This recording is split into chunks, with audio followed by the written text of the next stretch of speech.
Yes, we can go ahead and get started. Hello and welcome everyone. Thank you all for joining us today.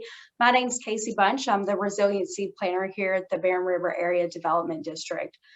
Before we get into today's topic, I am going to discuss briefly about Economic Development Week. Then I'll introduce today's speaker and he'll talk about all the broadband opportunities in the state of Kentucky. There is going to be a Q&A session at the end of this. So if you would like, please feel free to unmute yourself, or if you do have a question, feel free to put that in the chat box as well, as that we'll make sure that your question gets passed over to Scott. So a little bit about Economic Development Week. The National Economic Development Week was created by the International Economic Development Council in 2016 to provide communities across the world an opportunity to showcase their contributions made to their local economy throughout the year. The main goals of Economic Development Week are to emphasize the importance of economic development in your community, articulate the value of economic development, and encourage community stakeholders to celebrate local economic development achievements. So I encourage you all to follow BRADD's social media platforms as we continue to celebrate economic development all week long.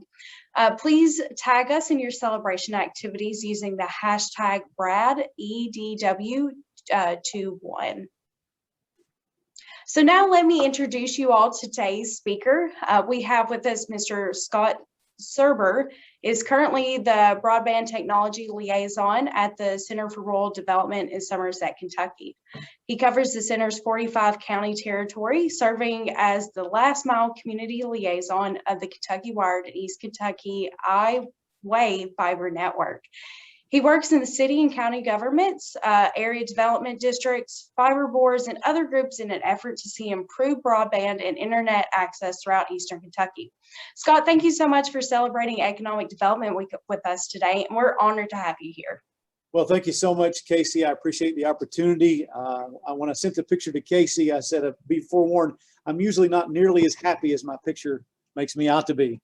So in other words, I didn't smile much in that picture, but I'm glad to be here. I'm thankful that Eric reached out to me a couple weeks ago and asked if I could do this.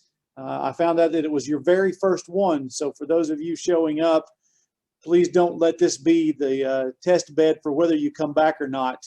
If it's great, then fantastic. If it falls flat, come back anyway the next time they do one of these. But I'm excited to be here. I appreciate Casey walking me through what we needed to do ahead of this. And she reached out to me a couple of times, and I finally reached back out to her, and we got things going. So I'm glad to be here. She's kind of giving you an overview of who I am and what I do. I'll tell you a little bit about where I work, the Center for Rural Development. I'll cover some stuff that's specific to us that in the end only applies to a couple of the counties in the, 10 counties that are in the BRADD district. First, let me say this. I encounter and am involved with several area development districts throughout the state in our region, but you guys, and I'll give Eric credit and the staff credit, you guys are a pretty active bunch. I see a lot that goes on over there as I get the updates and newsletters and emails, and so appreciative of the work that you guys are doing at BRADD. But the Center for Rural Development, a little bit about us. We are an organization we're physically located in Somerset, Kentucky, in Pulaski County. We serve a 45 county service area that makes up the 5th Congressional District.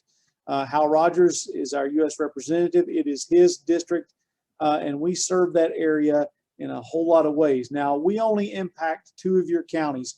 We impact Metcalfe and Monroe. They are in our service area as part of the 5th Congressional District. And a couple of these things I'll say at the very beginning here really apply only to those 2 counties in terms of some of the different programs that we have. Some things apply everywhere, but when we get into broadband specifically, and we talk more about that, what I'll have to say will apply to every county. And we'll want to discuss how that can impact your county, of the 10 counties that make up BRADD, how you can be involved, what you can do to help advance broadband in those areas. But specifically, the 45 counties that we're in, the center, first and foremost, one of the things, let's say that, we host events of all sorts, plays, concerts. There has been in the history of the center a theater season every year with shows that come in until this, obviously the pandemic year. Gun shows, weddings, proms, companies hold their meetings here. That's open to anyone and everyone that it's feasible for them to be within driving distance of coming to our facility and being part of those programs. So that's one of the things we do. We host trainings. We have trainings of computer software trainings, Excel. We do some training in that. We're starting down the road of doing training in 3D printing and solar technology. We've offered safety training. We're getting ready to do a forklift train the trainer training that's open to anyone, any organization, any individual, anyone who would want to be part of that training. Some require a fee, some happen to be free, but that's open to anyone. Obviously, for some of you folks, the drive might not be worth the time, but those kind of things are open to anyone who would want to come and take part of them. Then something specific to our 45 counties, we have some youth programs here, Rogers Scholar, Rogers Explorers, the Eli program that involve different levels of our kids in high school and middle school. When they are rising 8th graders, I think is the Eli program or the Explorers program. Rising juniors, I think, is the Rogers Scholars program. I'm not directly involved with those, but those are programs we offer to kids throughout our 45 county service area. And there's a lot of scholarship money attached to that. So especially for Metcalfe and Monroe, I would encourage you guys to certainly be involved in that. If someone's here representing those counties, keep an ear and an eye out for those programs. We're getting ready to begin. The kids have been selected that'll participate in those throughout the summer. They'll host camps and obviously socially distanced and safe and all that kind of stuff. Last year it had to go virtual for the first time. So there's that. That's some of the things that happen at the Center for Rural Development. Our CEO is Lonnie Lawson and has been here for many, many years and was in a different role before he took over as CEO. Does a great job here and kind of oversees all the programs and activities that happen here. Staff of about 27 or 28. That gives you an idea of what the Center for Rural Development is, what it does, the area that it is responsible for impacting. That's who we are. Now, specifically as it relates to broadband, that's my job. I am, as you can see, the Broadband Technology Liaison. And I said to Mary and Casey and someone else may have been on here earlier too, my job is to shake hands and kiss babies, first and foremost. I work with county governments, ad districts, city governments, fiber boards. I work with a lot of different folks in those areas to promote and advance broadband throughout our 45 county service area. I'm going to say a few things that will apply strictly to that 45 county area, but we're going to spend the rest of the time talking about things that apply to every county in the state of Kentucky that you can benefit from, take part in, money you can access. But as it relates to my specific job, 45 counties, I work with these folks. We work with Kentucky Wired. We work with the private arm of KCNA that was called Open Fiber, now called Excelicom. And my job is to educate, help folks understand, help them advance broadband in their area. And when I started this job in November actually of 2019, just before the pandemic hit, broadband, everybody knew it was important. Everybody knew that, hey, this is something that we certainly want to see promoted and advanced, and we'd like to see it improved in our communities and maybe our county. And we'll hopefully get to it soon, but we'll get to it. And when we get to it, that'll be a good thing. And then the coronavirus hit. The pandemic affected all of us in ways that honestly, most of us probably thought we'd never see that kind of impact in our region, in our state, in our nation. We never thought we'd see that happen. And it brought to the forefront just how fragile and how, maybe I'll even use the word inept, the broadband infrastructure is throughout the entire state. It put kids at home and adults at home doing schoolwork and doing their work in a work from home status that made it difficult for some. I know that probably all of you have examples of kids having to drive to the McDonald's parking lot to be able to access internet to be able to get their homework turned in. Our school system here in Pulaski County, there's a couple of there's the city school and the private and the public county school systems, and as well as some private schools sent kids home with Chromebooks, and some of those kids went home with no internet access. So the Chromebook did them almost absolutely no good from home, and they had to find a way. Maybe they had to hotspot their phone, and again, maybe they had to drive to McDonald's or wherever it was that was offering hotspot opportunities to be able to do their homework. Some folks were sent home to work from home on their computer, that it became very difficult because speeds were not adequate to make that possible for them, or they didn't have internet access at all at their home. If you live in a more populated area, this may not seem like a big deal to you, but I can tell you that probably in most counties in our state, and I could for sure in Eastern Kentucky, where our service area is, there are plenty of places that have limited to no internet access. And I can promise you that statewide, there are pockets and areas in likely the majority, if not all of our counties that have limited or no internet access. And that sounds crazy to some of us. I can absolutely tell you that that sounds ridiculous, but it is true. So that's, Mary asked early on before some of you came on, has that changed how you do things as, you know, with the pandemic onset? Absolutely it has. And I know all of you can speak to that. So it kind of redirected, or it very much finally focused our responsibility at the center and what we were doing. Some of the things that we were doing ahead of this that we still continue to do, but have become much more important.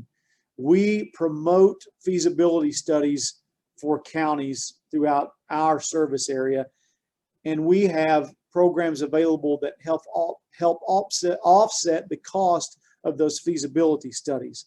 However, that offers feasibility studies at an amazingly affordable rate that we never thought. We've seen six-figure feasibility studies, and these guys do it much cheaper than ever possible before. For those other 8 counties that make up BRADD that are not part of our service area, we would not have funding available to help you offset that cost, but I can tell you that the cost is amazingly minimal for feasibility studies. And I would encourage you, if you're a county judge, happen to be on this call, or you work with county judges on this call, I would encourage you to tell them, hey, I'm glad to talk to them. Again, I don't have money that can help them, but I can certainly send them the information and get them in contact with the folks that can do feasibility studies at a very, very, very affordable rate. Why feasibility studies?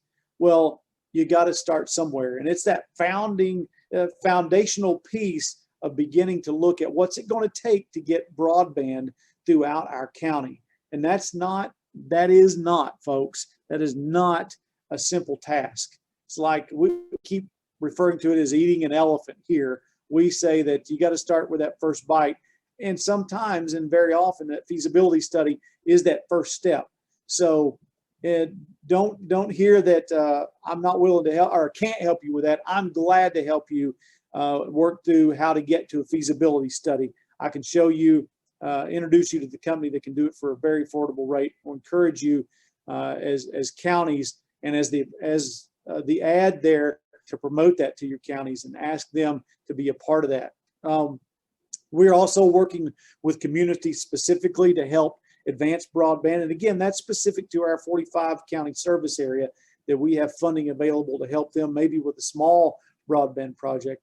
But again, I'm glad to give advice and assistance in any way we can as the center to those other counties that maybe aren't part of our service area. So we're glad to do that. Now, What else is happening in broadband? First, you guys probably already are well aware that the federal government is getting ready to hand a bunch of money to counties.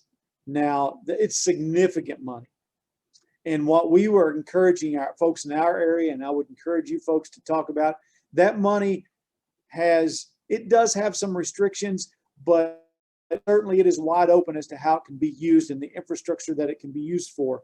And what we're finding out is, although there's been a lot of talk about broadband on one hand, when this money is coming into these counties, they have a lot of other things they've got to worry about. And this money has been opened up to be used in various places. And broadband may take a little bit of a back seat in some areas if there's not a champion there saying, hey, we're not asking for all of it. We're just asking for a portion of it to be earmarked perhaps for broadband advancement in our counties, and maybe to help get internet to an area where there's not any, maybe to fund a feasibility study, whatever that case may be. So that money's coming down, and we're encouraging city or county governments, please, please, please consider broadband. We want it to be used in that area. We want to see broadband advance. Now, on top of that money, if you're familiar with House Bill 362, and there's another bill as well that's not coming to me, but House Bill 362 is coming from the state, and that's going to funnel money out specifically for the advancement of broadband. That's what it's going to be for. And there's going to be significant money available to be used for broadband. And here's the catch. It's not, if there's a catch, if we want to call it that, it's not just going to be necessarily evenly distributed. It's going to be made available, and you're going to have to go after it. So we're encouraging counties, begin to get a plan together, get this feasibility study going if that's the next step that you have to take. But be prepared with some kind of plan to maybe go after this money for broadband, because I can tell you folks, there's going to be plenty of people that are looking for this money. And if you don't have a plan and you're not trying to go after this money, they're not going to hand it to you. Secondly, it goes back to, all this ties together. It goes back to the money that the counties are going to get from the federal government. The money that's coming from the state through House Bill 362, and part of that, if not all that, is going to need matching money. And it doesn't seem like yet that the money coming from the federal government to the counties, it doesn't seem like that's going to have any restriction on it can't be used as match money. Sometimes, you guys well know, with grants, there's sometimes restriction on what money can be used as matching money and what can't. It doesn't seem like this money will have those kind of restrictions on it. So it may be able to serve as the match money against the state money to help fund a broadband project or do a feasibility study or whatever the case may be. So we would encourage you guys, be talking about it. If you wait too late, the money's going to be gone. But there is a bunch of money coming down the pipeline for broadband. And we're saying this for the counties in our area. If we don't get some of this money and we don't use it to affect change in the state of broadband in our region and in our county, shame on us, because there's going to be a lot of money poured into it coming up. Now, the last part of this, Casey told me this was scheduled for an hour, but Casey, I'm only going to take 10 or 15 minutes, and then we'll take questions. Maybe it'll go down in history as the shortest one of these you have, and that's not a bad thing, right? We're all busy. But last, I want to talk about the speed test that's going on across our state. The state funded a statewide speed test, speedtest.ky.gov, that they promoted very much when it first began in February, March. And then that promotion kind of dropped off, but the speed test continues. And I can give you where your counties happen to stand in relation to how the speed test is going. The goal is that 10% of the households in each county take the speed test for statistical viability. And that's what we're pushing for across the state. And the center's been part of that in a push statewide. We just had Jack Givens, former University of Kentucky basketball player, come in and do a PSA for us that is going to be pushed out across the state. I have access to that and be glad to send it to anyone who's interested in maybe getting it on your social media, or maybe you work with a local TV station, cable channel, radio station, whatever the case may be. We'd have that available and want to push that out. But we can't stress to you enough, please encourage your folks in your area to take the speed test, because when it boils right down to the end of it, probably this speed test will be used at least partially, if not very much so, to determine where some of these projects are that will get funded with the money that's coming. So it's important that counties say, we are pushing it in our area. We're taking the speed test. We have statistical viability to say we have areas that are lacking, and we need some of those funds to help us improve that in our area. So speedtest.ky.gov. I encourage you, please, please, please push that out across social media platform or however you can, and get folks to take the test. The minimum for any kind of statistical analysis is 4%. Don't hear that as if we make 4, we're good. And I can tell you that all the counties in the BRADD area are above 4%, except for Allen County, and it's setting at 3.68. 10% is the real goal for some kind of statistical viability. And you guys currently have 2 counties that are above 10. Edmondson is at 10.02 and Butler is at 12.24. So that's great, but we encourage you, don't stop there. Keep pushing the speed test if you would, and I can send links to any of that information if it would help, and if anyone is interested. All that to close for my part of it like this. We're in unprecedented times, folks. Things that we probably thought, I thought at least in my lifetime, I would never see happen, have happened. And it has brought to the forefront some places where we are lacking, and broadband is one of those places. It has really, in November, I had enough internet so that me, my wife, and my 2 daughters in my house could watch Netflix on 4 different things if that's what we wanted to do, and that was good enough. And all of a sudden, it's not good enough anymore. All of a sudden, it is requiring better internet, better access to internet. And so there is money coming. There's a push for it. We're working in our service area. I'm glad to give you access to any kind of resources that we have, even if it's a county not in our service area. Be glad to help you talk about next steps if you need it. If you don't, please keep trucking. But I encourage you, do what you can for broadband in your county, because here's the one big chance we're going to get to see great things accomplished as it relates to connectivity, to internet, to that kid not having to ask mom and dad to drive them to McDonald's so that they can get their homework turned in on time. Now's the time that we can make a change like we never made before. Speedtest.ky.gov. I encourage you, if you haven't already, take the test, and encourage others in your county to do so. Casey, I'll turn it back to you and any questions you might have, and we'll see where it takes us. Yeah, well, first, thank you again. That was wonderful information. I am not a broadband expert by any means, so just hearing that is just wonderful news. I think Mary did put the link to the speed test in the chat, so all of our participants are more than welcome to click that link, and because that's a very short test, right? It's just a few seconds. And yeah. here's the other thing. You know what? Every time I'm on this, I realize how bald I'm getting. But the other thing that we encourage people to do, and this sounds counterintuitive when I'm going to say this, if they don't have internet access at all and can't get it, please take the test. Now, we know that means they can't take it at home, but get on a device that you can, because there's a place for it, get on a device that you can report no service.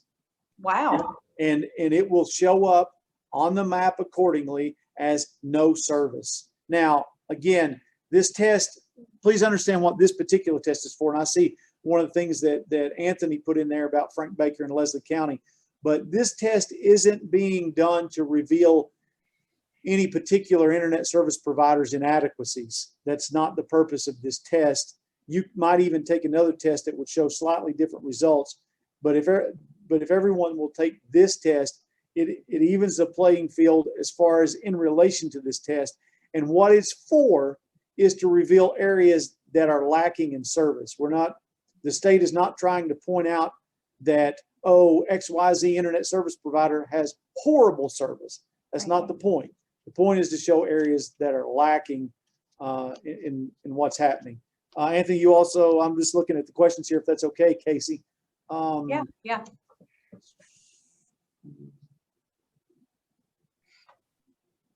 Hart County, I can tell you, is at 4.94.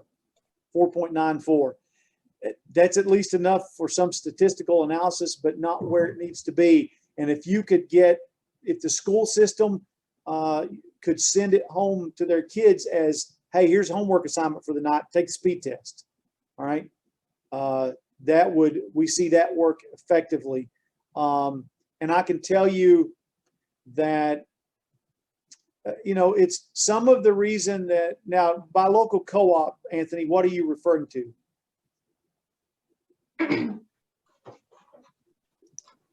SAOTC. What's that? South Central Rural Telephone. Okay. All right. Yeah. And some of the co-ops aren't necessarily, I know there are internet service providers on a larger scale that I know if you disconnect from broadband right now in their area for any reason, you're not ever going to get it back. At least on copper line is what I'm referring to. Some of the phone companies aren't actively looking to advance it. They're just not. But with the money coming down, I mean, hopefully they'll start thinking about it. Encourage your wife, if she can, to ask the school system, to ask the county, the kids to go home and take the test. We've seen it make a huge difference. And again, this statistical analysis, listen, folks, none of this does any good if we don't do something with the data once it's accumulated. If we don't do anything with it, it's not going to do us any good. It's the same thing with a feasibility study. If your county goes out and does a feasibility study and holds it up and says, we did a feasibility study and do nothing with it, it's a waste of money. Use it as a tool. And that's the purpose of the speed test. It's just another tool to talk about what needs to happen in our counties. Sorry, Casey, go ahead. No, it's quite all right. Thank you for answering that. Does anybody have any questions they want answered now? Because I've got a couple I want to ask. Okay, Jake's got a few questions for us. Jake wants to know if he's got several questions to ask, and if that's okay, he would like to email you those questions. Absolutely. That's how I see it now. That's absolutely fine. Scott, do you mind if I put your email address in the chat? I'm putting it in right now. Okay.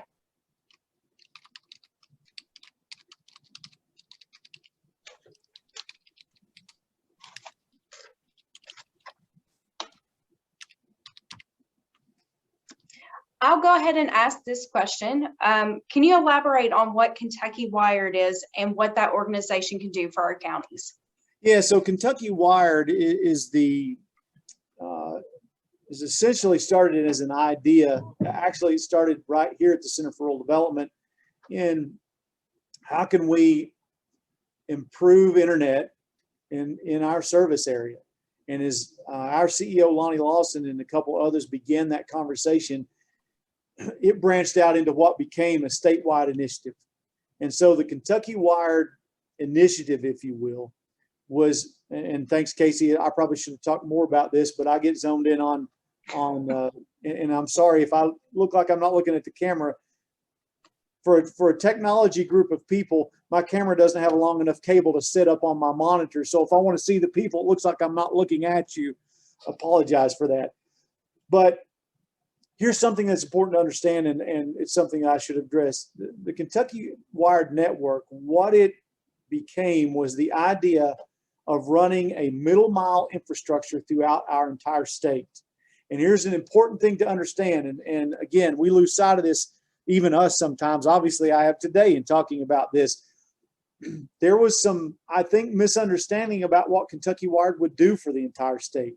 It sounded like Kentucky Wired, once it's done, once we've, licked it and put a stamp on it and said, hey, Kentucky Wired is complete. I think the misunderstanding ended up being that everybody in the state of Kentucky should then have internet access in their home. And that's what it sounded like. And when I came on board and began to look at what people were saying back to me, I got asked the question, when is my internet going to get turned on? Turns out that's not what Kentucky Wired was set up to do. And we're working for those folks that saw it one way to help them understand. We say it like this: Kentucky Wired is the interstate of internet access. It became, you want to get access physically to counties throughout our state. Well, the better your roads are, the better access you have, and the interstate is the fastest way. So Kentucky Wired touches every county in Kentucky, passes through it somewhere, but it is merely the interstate. And if you want to get off an interstate, you need an off-ramp slash on-ramp. And from there, you need roads to be able to get to wherever you're going. Kentucky Wired is the interstate. And now it's going to take people like your local telephone company or maybe internet service providers that are now willing to access that Kentucky Wired network to take it out to the farthest reaches of your county, so that folks that maybe have poor or no internet access can now have it. They are the backbone. They are the interstate. And it will take work from other folks to be able to work with them to be able to get internet access to folks who've never had it before. So thank you, Casey, for bringing it up. That is an important part of what Kentucky Wired is. It is an interstate, and it's how it works. Wonderful. Thank you very much. Does anybody have any other questions? I've got one more if nobody has any questions for Scott. I'm looking at one now that came from a telephone number that asked about can apply for funding about a new study and have some very willing co-ops. If you want to, whoever sent that in, if you would contact me out after the meeting, I won't spend a lot of time talking about it here, but anybody interested, I can give you access to a company that in Warren County, I can tell you that you're at 7.07%. I can give you pretty close to even what I think it would cost for this particular organization. And and please understand, we're affiliated with them in that they've done feasibility studies that we've helped fund. Our counties that do it have to release an RFP, get responses back, then they choose who they want to go with for it, submit to us for assistance and funding, and that's how we go. Your county, certainly outside of our area, can do it on their own however they want to. So contact me outside that and I'll help you with that. Anthony, you're asking about the speed test data. The state currently controls that speed test data, and it has not currently been released for everyone to see, but I think that's coming soon. I'm able to provide you information on percentage wise, but I can't do anything much past that just yet.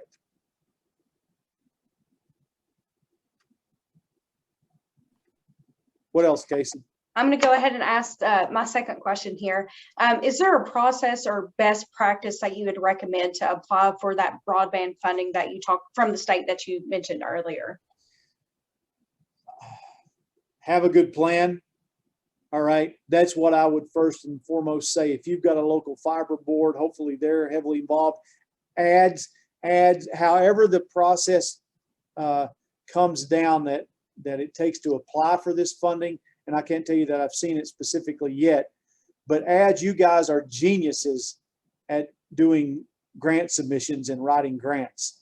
That's my experience in working with other ads. And I say you guys are no exception. You guys understand the process, and whatever that process is, I think you guys can play a critical role in helping counties and cities and whoever wants to. Again, the money that's coming down from the federal government is coming straight to counties. As I understand it, this will be available to organizations that want to apply for it, be ad districts, cities, counties, fiber boards, whatever it is. And I think you guys can play a critical role in helping apply for that. Excellent. Thank you very much. I don't have any more questions. Did anyone have any last minute questions for Scott before we wrap up for today? Feel free to throw those in the chat or anything like that. Yep, absolutely. And those of you who have asked a couple questions, please reach out to me, call me on the phone, whatever, and we can talk through what I can help you with from the resources that I have. I'm glad to help you with that, whether you're in our service area or not. Our goal is to improve broadband wherever it's at. Excellent. Okay, well, I think we're going to wrap up for today. Scott, thank you again so much for being with us. What an enlightening time that this has been. I do want to mention to all of our attendees today that we are still going to continue to celebrate Economic Development Week. If you want to follow along BRADD's journey this week, please feel free to follow our social media platforms on Instagram, Facebook, LinkedIn, Twitter, all those things. Thank you all again for attending today. Casey, Yes, sir. Is this the very first one of these you've had? This is the first time BRADD has been involved with Economic Development Week. Yeah. So please say, I was on whatever this meeting is with Scott Surber. It's the best one we've ever had of these. Yes. Please. Yeah, absolutely. Definitely the best one we've ever had. And the worst, but leave that out. Yeah.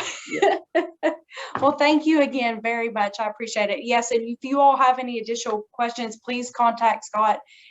Very willing to answer any questions or provide additional resources.